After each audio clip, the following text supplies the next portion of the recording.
subway blues all my time,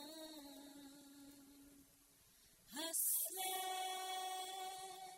trying to pay rent.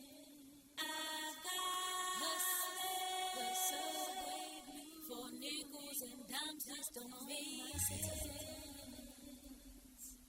I got the subway blues.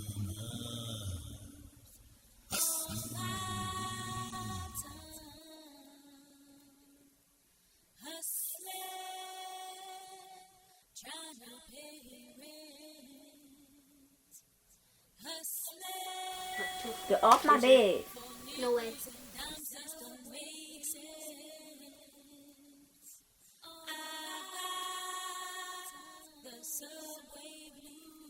I ain't mad you got robbed. Yes, I did. You wouldn't. Actually, your teeth I are like going them. different ways. Well, you like them and nobody else does. Loser.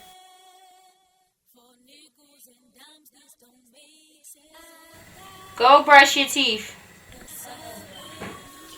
Get your feet off of me, dirty. Yeah, Oh my gosh.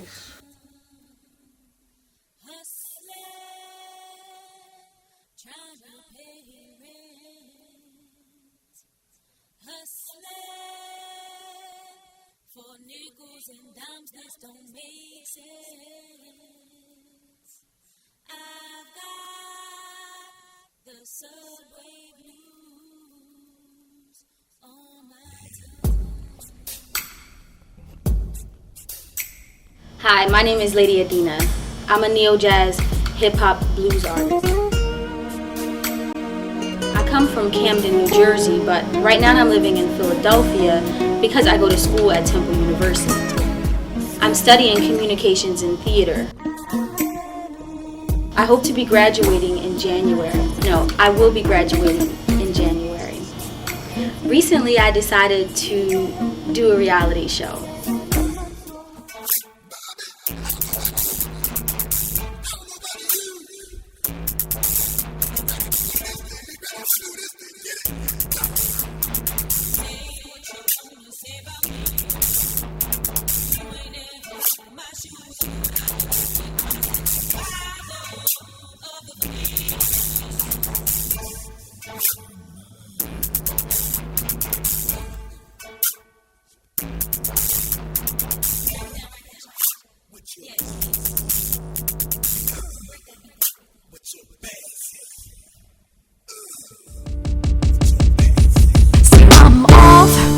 I know, you're thinking, who is she?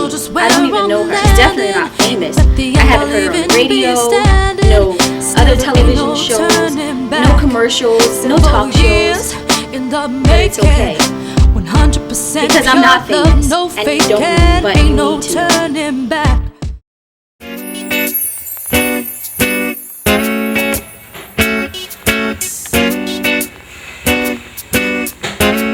You get on my nerves. Anything you don't hurt. My feelings.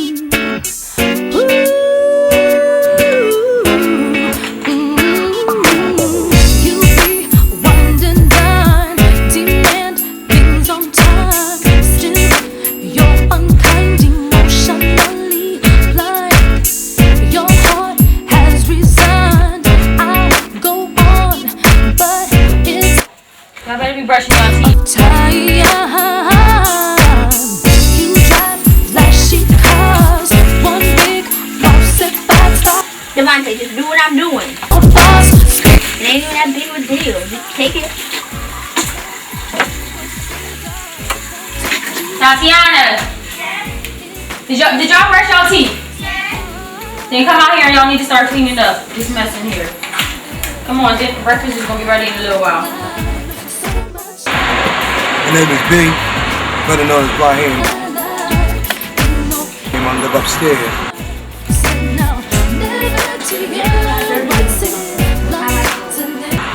I'm Adeena's neighbor. You wanna clean the table to put this mess over here. Get that mess up. Obviously if I'm bringing food over here, don't want that there. Don't put it on my table. That That's sister. She be putting in hours, you know what I'm saying? I gotta give her props, I give her respect, you know what I'm saying? Because truly she be trying to make that thing happen.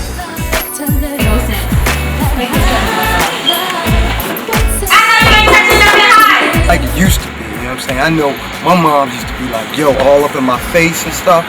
You know what I mean? I had chores, I had stuff I had to do, because you know, you gotta be all cool and stuff. You got company coming over. You know what I mean? She don't even be trying to be like that. She keep it like a real black man. You know what I'm saying? Leave it alone! Don't touch, you're not supposed to touch this. I said Tatiana. When you look at that, ain't that really how it is? You know what I mean? If any of us grew up in the hood, we kind of know. You know what I mean? And considering where she came from, I think she's doing all right. You know what I mean? I give her much respect. That's why I come and check on her, you know what I'm saying? Like to make sure that her and the kids is all right. You know what I mean? I be hearing a lot of things going on. I know they be running back and forth. Still, they got to go through that ghetto, you know what I'm saying? It's ghetto here, but they got to go through the ghetto where they came from.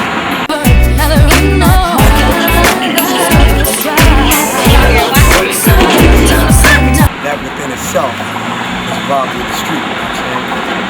All day long. Who is it? It's good.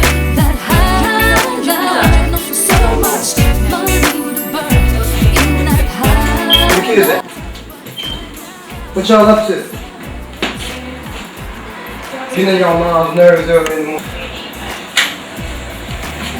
I know you did something. You always getting into something, and you and your sister always fighting. Who's trash over there? Can you do me a favor? Yeah. Can you put the trash outside for me? It's good. You always trying to put me to work every time I come over this joint, Yeah, my man. bad. Yo, is that my phone? Where my phone at? I know you cook me some food. I got some food. I ain't done pancakes. I can't hear you. Wait a minute. You already on my way.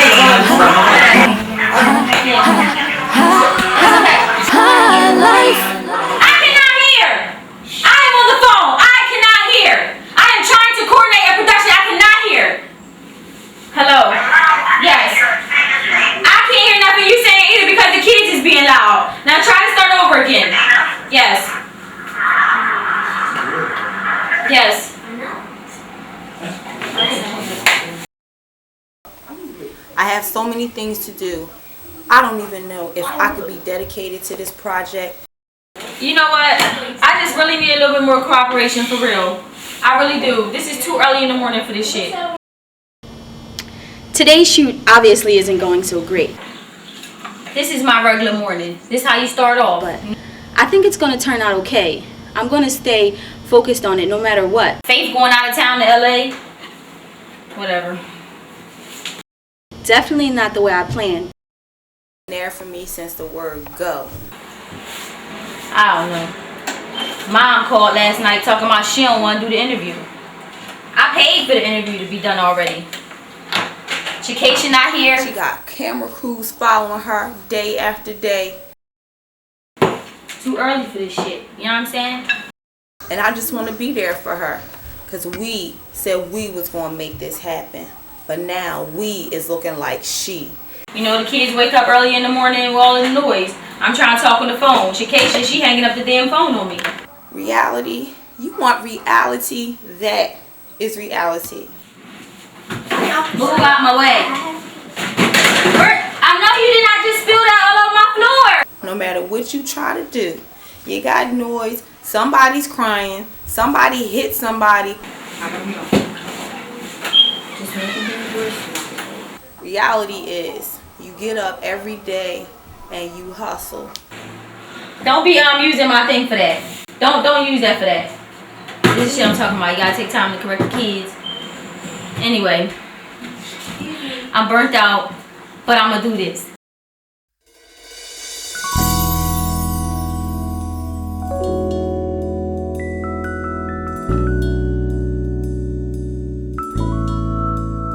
First of all, Cutting the Mustard is a part of Real Rebel Productions, which is connected with Reed. I always want to be an actor. Hold on. Do we have to slap her? Which is the agenda for the project that we're all here for today.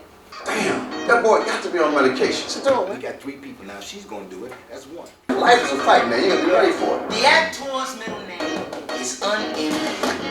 Y'all gotta take y'all craft seriously. Look, there's gonna come a time when y'all ain't gonna have me in front of y'all telling y'all what to do. There's gonna come a time when this after school thing is gonna be over. Let's get the truth. Y'all got an opportunity to sit in the room with me right now. Then what are you gonna do? What are you gonna do? I'll tell you what you're gonna do. Who are you not to turn down free publicity? You must be out of your mind. Then get out the business. Get out the business. And take your Bible too. No offense. Keep your day job. Cause if you can't cut the mustard, then get the hell out of the business. No offense. Get out the business, take your Bible, and go in the corner somewhere. Because nobody cares. But the reality is, no, it's about as aggressive as you are. About the formula of how to be successful at doing what you're doing and building this show. First of all, I'm telling you, the show is a great formula for y'all to be successful. So if the stuff that you come up with is more compelling, we're going to put you in the show more. By hook or crook, give me 15 minutes on a tape. 15-minute video that you're asking for. Basically, if let's say I can get together with Adeena and let's say next week shoot like a little promo of her going through Camden and some of the areas where she used to be and so forth, and we can put together a little something like that. That's something we can do. Yeah, but you know, it needs to be a variety. We don't want it to be specifically related to one segment. It needs to be a combination of things to show the variety of the show. It's nice shots. So the key is, you know, get right in the middle. By image is like Camden, the O-R-D. No, we're talking about image. Okay.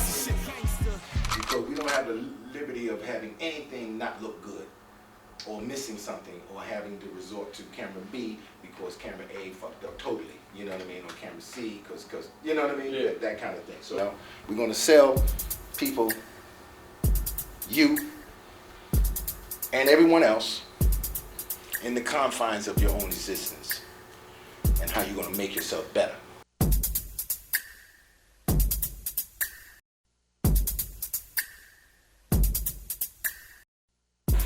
First thing in the morning, 8 o'clock, it's time to shoot. That's call time. Then we gotta run over to Camden, pick up Paul. What do you want? I'm talking to you. All right, sit down and eat. You see me trying to talk here? Get the syrup out. That's what you need to be worried about. Reality. You want reality? That is reality. Like I was saying, got a lot to do. I'm going to get it done. This is why I smoke. But I'm gonna quit. I promise you, I'm gonna quit. I'm gonna quit if it's the last thing I do. But not if my crew keeps stressing me out. Move out my way. Still putting in extra hour projects because she's trying to make that thing happen now. You know, call it crazy, but that's a real single mom holding it down, you know what I mean?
You about to ride by the my first house I moved in when I moved out of my mom's house, and I moved in this house with my first husband Ron, which is where I found out he was a crack cocaine addict at, right in that house right here.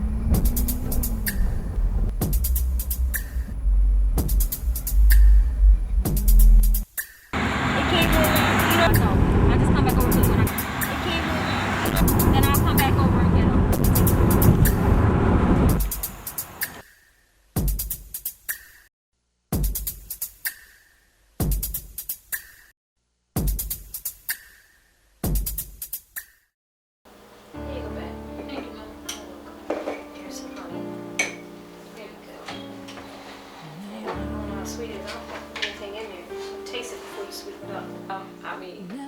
basically you've always been known as a dreamer.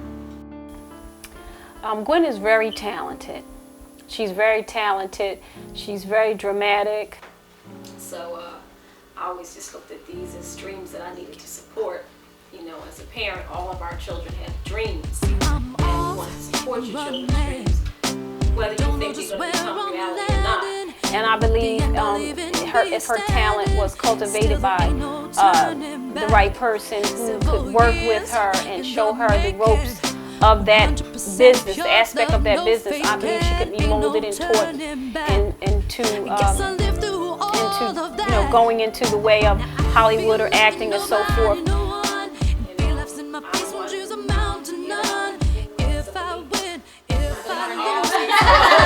Now you believe her? Not that I always was. So many mixed emotions. I am happy that she wants to do something positive with her life, as any mother would be. I am then also concerned that she doesn't get caught up in what appears to be a lot of the negativity of Hollywood. So when did you first start believing? I think probably it seemed more real to me when you and Mike was on the yeah. and I was like, something, y'all sound really great to me. I was like, I'm not into rap music at all because it goes so fast I can't catch the words. But I just thought I was great. I think at that point I thought myself. I think that probably the main thing that probably I'm fearful about as far as Gwen going off and becoming famous or something like that would be her forgetting God, getting caught up in the rat race of quote-unquote Hollywood. So why didn't you believe in the beginning? Why didn't you believe in the beginning?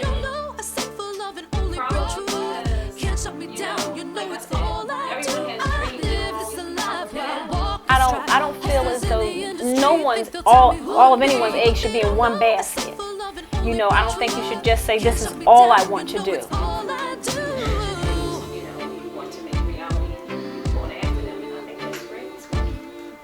Headstrong, hard-headed, same thing. Gonna go her own way, gonna do her own thing, gonna create her own road, you know. And so when you're gonna create your own road, you're gonna have to smooth out the bumps.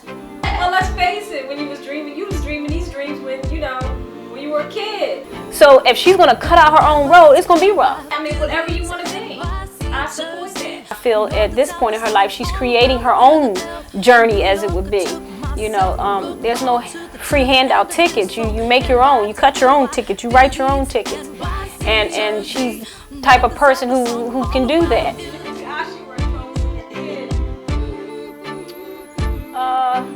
There was times that I felt that, the kids weren't listening, and not just Gwen, brothers and sisters, everyone. But I think the youth in general go through a breaking away. Let's see, the time we kept running away. We felt like we didn't have enough freedom at home, and too much religious restriction, and just a whole bunch of stuff. And, because my household was a religious household as well, as not just a normal household.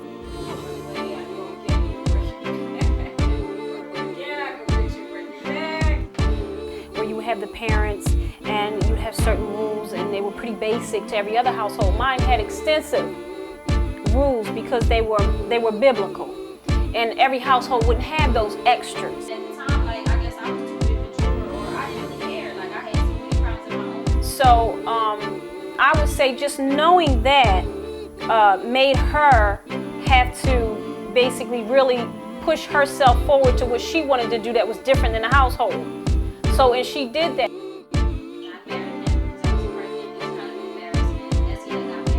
She made a lot of mistakes, and I think that some of the relationships that she's had, I have warned her, about, and they ended, unfortunately, because, they weren't good for her, and it probably should have never been ventured in the first place.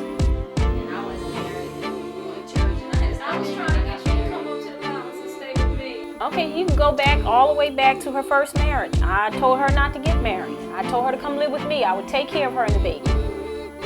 No, I don't want to move with you. No, I want to get married. No, I want to, you're too young to make this decision, and so forth and whatnot, and just warning her not to do it, but she did it anyway. I do, he do, we do. So it was done. And I didn't want to say don't do it. I don't want to be the one to say not to do it, because when you tell a person not to do something, then they want to blame you for the rest of their life, for as long as they live. That if it wasn't for you, I could have been happy. You took away my happiness, so to speak. So I wouldn't say don't do. So these are issues, I think, that these are things that came up in her life that were issues that I tried to steer her the other way, that she was headstrong and didn't listen. After I gave birth to Todd, Ron was missing. He didn't come home. He was supposed to put the money on the new apartment, to a multi-apartment apartment. He couldn't pay the rent. He left me at 37. Y'all left me in the house on 37th Street. Found out we went to the house in Long Pike. We were there that morning. I had walked there that night, and I had walked back, and I said, I had some lessons. And I just gave her the time that came down to see Todd. And spent time with Todd. Helped with the baby. And helped with the place. And then went over there to the house. I went to the house in trouble. Her life has been in itself a book. It probably would be a dynamite movie if you could take it all the way back there. Just all the stuff she suffered. We went to the house, and then you said, well, you want to go and see her around there one more time? And I said, yes. We drove to the house, came in around the door. Around me, and I burned honey bun. Where you supposed to bring me honey bun? I said, where my honey bun? And he had his brown paper bag. He said, I got you. See, I got your honey bun. I got you. It was all squished up in the bag. And he pulled out the honey bun. I got your honey bun, but then he wouldn't give me the bag. Whatever was in the bag. So I walked out. I said, that's it. I'm leaving. I went out to him. I said, that's it. And I bust back to the door. I'm like, I caught you. I grabbed the bag and dumped the bag out. Remember I went outside and I showed you. I dumped it out on the living room floor. It was on the bag. Drama. I watched my mom. My mom, growing up, she always had a stable home, and so the man would bring home the money, and then mom would, set out the bills and divide the bills and put all the bills in the envelopes and stuff, and then, that's what I did. But my mistake was I gave them to him to mail them, and then they never got in the mail. That's a lesson learned. You ever notice that drama have always surrounded your life? I mean, I'm serious. Drama have always surrounded your life. And some of it I felt from being hard-headed, because I felt on the way along the line. I had been warning Gwen as she was coming along these avenues. Gwen, maybe you shouldn't do this and you shouldn't do that or whatever. But Gwen's always been headstrong. I'm saying, I hope that you mature from that runaway mentality, to be more willing to work a situation out. I think you're on the right track.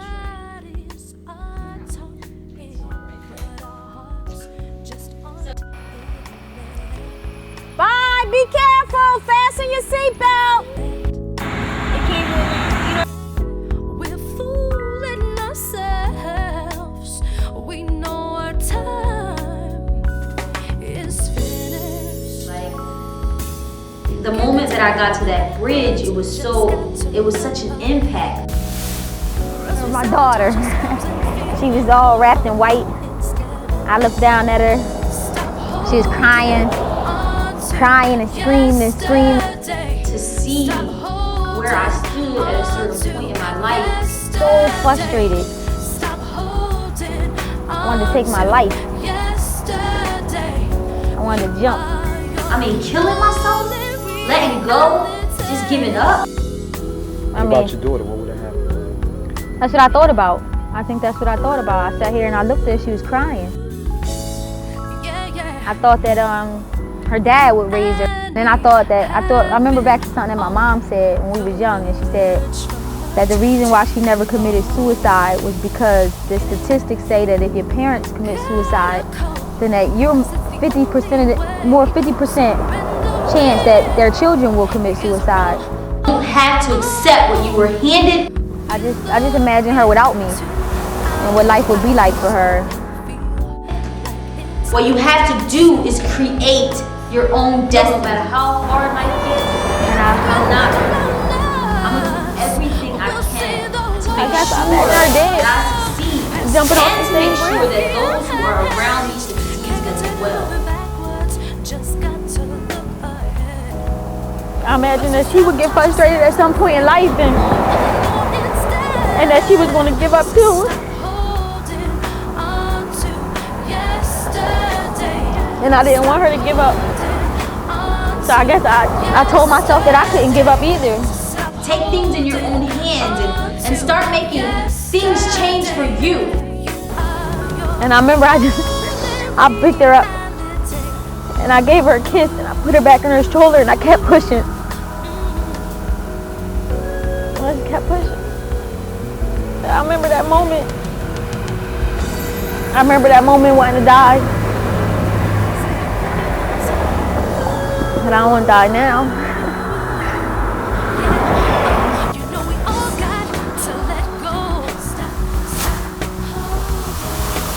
Stop holding on to yesterday. You gotta let go. You gotta let go. The worst period, in my opinion, of Gwen's life was probably when she was dancing, when she became a dancer. And I had told Gwen she could live with me, and I would take care of her and the kids, and she came back to stay. And then I found out that she was still sneaking out and dancing, and I just wasn't going to support that. I know that I degraded myself, but I know that I'm not no more. The decisions that I made, they were for survival. So to me, it was the worst of the worst. Never mind getting pregnant out of wedlock. We all make mistakes. So you're not married, and so you're having a baby, and so okay, you will overcome this. You will learn from this.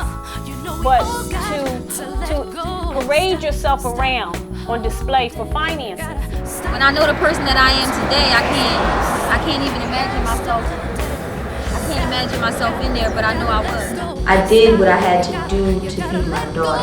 I can deal with it. I can face it. I'm not running from it no more. I'm not hiding. I did what I had to do to survive.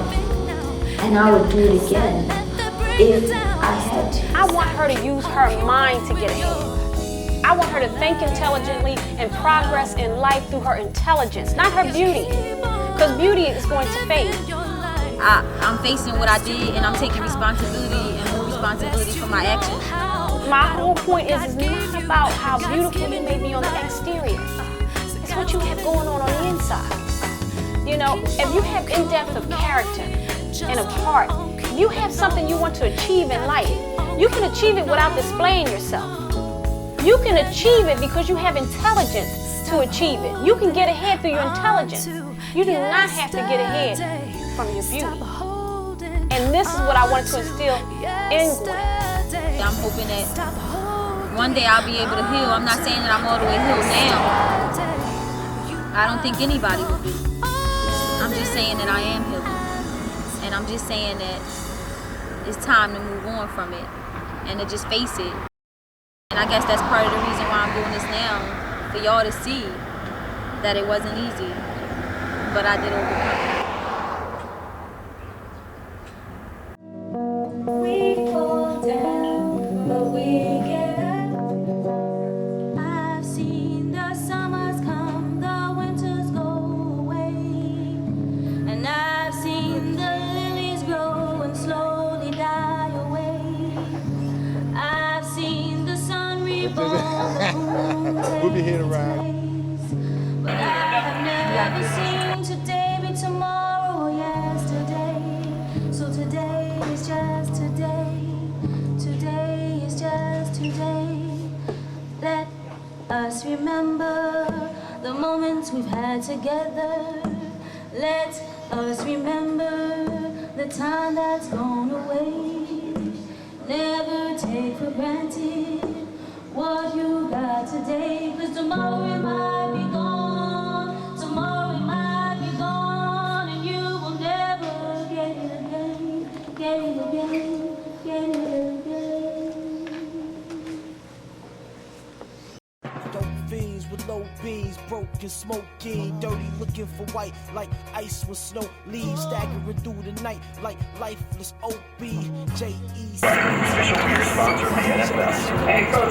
So wearing it as objects, we digress, looking for a way to get progress and sidestep the pigs on the way to them pies. Just the way it is, over these, that's what decides stress. And for the bass, like a drum major, we high steps like A&T and A&M, we automatic. Cash rules everything, we autocratic. And use banana clips to get diplomatic. Survival over politics, my rhymes is just a conduit. Phenomenology, I'm trying to make some sense of mind of it. Gotta react, no time to sit and ponder it. Adapting like iguanas, is it me or is there something going on? Something's going on in the ghetto. Something's going on. Something's going on in the ghetto. Something's going on. I was born in Puerto Rico. I came down here and I was like 9 months. Then I left for a little bit, came back. I mean, this has been my hood for years. It's what I know, this is what I love being. I mean, it's me. I mean, everybody around here knows me. This is where my family at. This is why I meet people like her. I mean, to keep me going. Just give me a reason to like keep my head up no matter what goes wrong. Same every day. I wake up, I go get my breakfast. So I walking around, try to make some money, clean the yard, sweep the streets. Then I for change for people. You know what I'm saying? Wait for my boyfriend when he ain't coming to work, he brings me some money. So every day the same thing, the same thing. Sometimes you get ugly because you gotta feeling euphoric, higher than the planets in orbit. We deployed on these plans like a fucking florist. Among the poorest groups where the shoes are porous. You find the smartest, innovators and rare artists. You can't tell me they don't see us down here. I'm starting to think maybe they need us down here. Is that why they beat us down here? Hell yeah. Hell yeah, and maybe I'm ready to say, man, fuck them all, and maybe they can come and blow my head clean off, and maybe I don't give a damn anymore. Nothing that I can better like. Something's going on. Something's going on. Something's going on. So here, the 5 years here. In the ghetto, in the ghetto, baby. Something's going on in the ghetto. Something's going on in the ghetto. Something's going on in the ghetto. Yeah. Smart, man. Smart out here. Smart. In the ghetto, I mean, you know how to make $1 turn into $100. I mean, you live, you survive, you know how to do things that people that got all the money in the world can't. As far as like fear, what I fear is, you know what I mean? Like my seed. I mean, it's gonna grow up in the ghetto. Ghetto. Daughter 19, daughter 17 years old. With my mom in Camden. In the goddamn I hold up my arms, I let her know, I mean, daddy gonna push you forward. I mean, no matter if I stay behind. In the ghetto. I go to the In the ghetto. my kids, because I know my kids need me. See? What I want to do is stop do the same thing every day, change my life. Dope fiends with low beans, broken, smoking, dirty, looking for white like ice with snow leaves, staggering through the night like lifeless OBJECTS and projects, experiments and wearing it as objects. We digress, looking for a way to get progress. I met Adeena. Sidestep the pace I mean, on the at way daycare center where my little brother the way was it or is, whatever. or at least that's what decides It was stress. weird. I mean, when I met her, like, a drum major, we high I seen steps, her, like whatever, I mean, A&T, she was and real. we I mean, she ain't hold nothing back. She let me know, like, what my brother was doing. And I mean, from that moment on, like, anytime she needed to see me, as far as my little brother, whatever, I always went over there, because I knew she was going to go over her, she wasn't going to hold nothing back. She had to say she was come out and say, that's real right. I mean, that's respect. I mean, that's just the woman holding it down for herself. I mean, respect you, I'm making you respect. Something's going on in the ghetto. That I did anything heal. Something's going on in the ghetto. Something's going on. Something's going on in the ghetto. Every time I done seen her after that, like, we chill, talk, conversate, and the more I got to know her, the more that I mean, I started like to be around her, whatever. Not too many females to run around like the way that she do, hold the town for herself. You know, half of my friends are dead or in jail or crack or coke out somewhere. Get it from whoever got it, and once you get it, give it to who got the best product. Follow the logic. She'll chill out with the guys and still have time for a job, be serious, educated. Even when she out here with us, she's still educated. She still listens to what's real. I mean, she still wishes like always good voices. And now we put the cushions out the switch of every I mean, she know we got excited like the shoulders listen to I mean, she made it out of here. I mean, she's still here with us, but she's living good. Among the poorest, she ain't really like rumbling the streets to me. She's real. I like that. Call can't tell me they don't see us down here. Faced a lot today. Starting to think maybe they need us down here. Is that why they beat us down here? Hell yeah, hell yeah. And maybe I'm ready to say, man, fuck them all. And maybe they can come and blow my head clean off. And maybe I don't give a damn anymore. Oh, something going on. Something's going on in the ghetto. Something's going on, yeah. Something's going on in the ghetto. Something's so wrong, yeah. Something's going on in the ghetto. In the ghetto, in the ghetto, baby. Something's going on in the ghetto. Yeah. Something's going on in the ghetto. Something's going on in the ghetto. Yeah. Ghetto, ghetto, in the ghetto, yeah. Ghetto, yeah. Ghetto, yeah. Something's going on. Says something's going wrong in the ghetto. In the ghetto, ghetto, ghetto. Ooh, oh, in the goddamn ghetto, yeah. In the ghetto.